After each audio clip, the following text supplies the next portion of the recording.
Bernie Sanders was an ideological lone ranger in the Senate. Now, a whole host of potential presidential hopefuls are racing to represent the liberal grassroots on their issues of the day, and pulling the Democratic Party's center of gravity further to the left. The trend was apparent throughout the fall among the half-dozen Democratic senators drawing the loudest buzz for 2020. Aside from Sanders, IVT, the group includes Sense. Kirsten Gillibrand, DNY, Kamala Harris, D. Kalof, Cory Booker, DNJ, Elizabeth Warren, DMAS, and Jeff Merkley, DR. First they flocked to Sanders' single-payer healthcare proposal. And then, almost in unison, they adopted two other stands popular among the Democratic base, refusing to vote for any budget plan that didn't include help for undocumented immigrants brought to the country as children, and calling for Donald Trump's resignation over sexual harassment claims leveled against him last year by multiple women. The six Democrats also have been the most frequent foes of Trump's nominees earlier this year. The clustering could make for a crowded lane of very progressive candidates in 2020. A space that Sanders had virtually to himself in 2020. And if the trend continues and extends to other topics and candidates, it could allow Trump to more easily attack his re-election opponents as puppets of the activist left. But those worries are secondary in the rush to take on the unpopular president. Part of the reason the six liberal Democrats have moved so fast on debates that capture the anti-Trump zeitgeist is the current era's emphasis on rewarding authenticity, said Adam Green, co-founder of the liberal group Progressive Change Campaign Committee and a leading organizer around the single-payer healthcare push. As Democrats strive to get beyond talking points and connect with voters ahead of 2018 and 2020, Green said, that creates an incentive to be first out of the gate on high-profile issues. There's no doubt that potential presidential candidates piling onto the Medicare for All bill gave it legs and a sense of momentum that allowed others to feel comfortable adding their voices as well. Green added in an interview, "Indeed, single-payer healthcare was this fall's first unity showcase for the six Democrats. In fairness, while Medicare for All is primarily associated with Sanders, IVT, Gillibrand backed a Medicare buy-in as long ago as her first 2006 race for the House, and Merkley is also a longtime supporter. Those two were on board Sanders' single-payer bill even before he rolled it out in September. Harris, Booker, and Warren also were early supporters.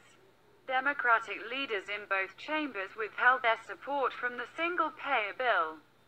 But the presence of those big names helped the legislation net endorsements from one-third of the party's Senate caucus. A similar calculus played out last month as activists demanded that Democrats use the leverage on a must-pass year-end spending bill to secure help for the young undocumented immigrants known as Dreamers. And the same six senators were the first to vow that they couldn't support any government funding bill without deportation protections for Dreamers, paving the way for two-thirds of the Democratic caucus to withhold their votes from the legislation on deck. 21. When a sexual misconduct scandal took down one of their own, Sen. Al Franken, D. Min, among the first Democratic senators to push back with calls for Trump to step down over his own alleged impropriety with women were Merkley, Sanders, Gillibrand, Harris and Booker. Warren did not publicly call for Trump's resignation on each of those issues. I feel very strongly about the importance of being a voice that reflects the voice of California, Harris said in an interview after joining most of her fellow Democratic senators in opposing government funding legislation. Though none of the six Senate Democrats cited has formally declared intentions for 2020, each is on the list of potential candidates.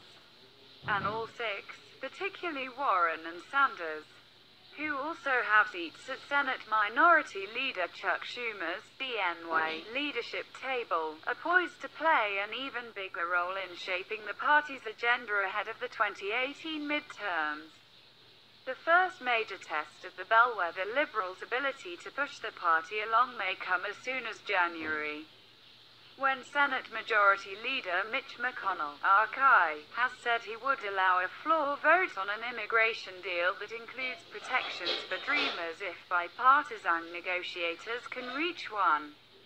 Immigration advocates are wary of being forced to swallow any compromise that includes aggressive new enforcement measures, however, which could exert heightened pressure on the 6 Liberal senators who have aligned most closely with their cause.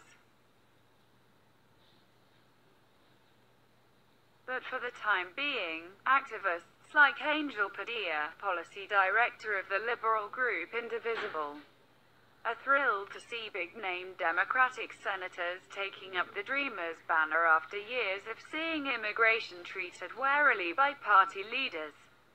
It's important to have the left flank of the Democratic Party talking about this for a number of reasons, Padilla said in an interview.